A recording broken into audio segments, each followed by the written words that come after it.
avec l'aéroport et avec les compagnies aériennes, c'est qu'on préserve quelques vols de continuité territoriale, mais que soient déplacés la veille ou le lendemain tous les autres vols, puisque cet aéroport va être réservé au mouvement officiel, d'abord de sa sainteté, et puis aussi des autorités qui seront présentes.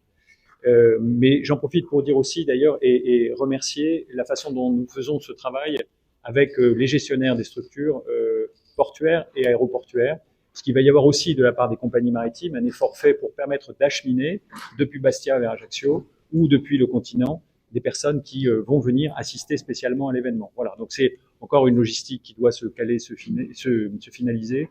On a beaucoup de travail dans les jours prochains, mais schématiquement, l'aéroport va fonctionner d'une façon très particulière le dimanche.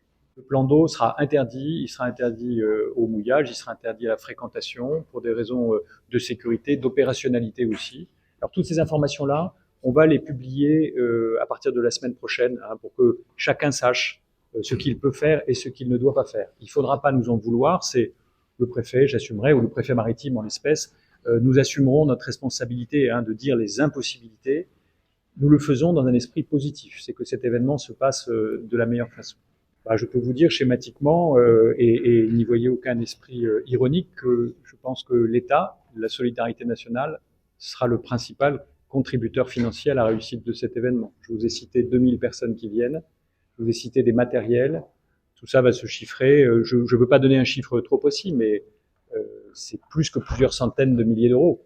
C'est sans doute à la fin des fins plusieurs millions d'euros qui auront été contribués pour la réussite de cet événement par la solidarité nationale, c'est-à-dire par la contribution de chacun des contribuables ici en Corse, mais à l'échelle nationale. C'est ce qui fait notre fierté. C'est parce que la Corse est en France qu'elle va réussir cet événement. En termes d'hôtel qui est disponible et pré-réservé, vous le voyez peut-être vous-même d'ailleurs pour vos projets personnels, a été réservé très très rapidement, de la même d'ailleurs que les offres de mobilité. C'est pourquoi l'offre de vols supplémentaires, notamment d'Air Corsica, était précieux parce que il y avait déjà saturation. Voilà, et donc on le fait à un moment, et c'est pas du tout une critique au diocèse, mais on le fait le 15 décembre à un moment où, vous le savez bien, en morte saison, enfin en basse saison, il y a moins de disponibilité hôtelière et pratique, et donc c'est une vraie contrainte pour nous tous. Alors, l'agence régionale de santé est associée à la cellule opérationnelle qui gère cet événement, et bien sûr il le fait avec l'ensemble des professionnels de santé.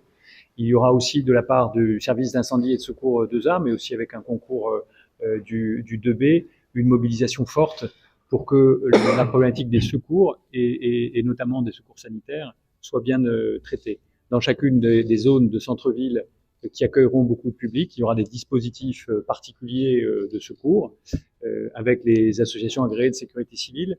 Et bien sûr, c'est toute la chaîne du secours et de la santé qui va être mobilisée ce jour-là.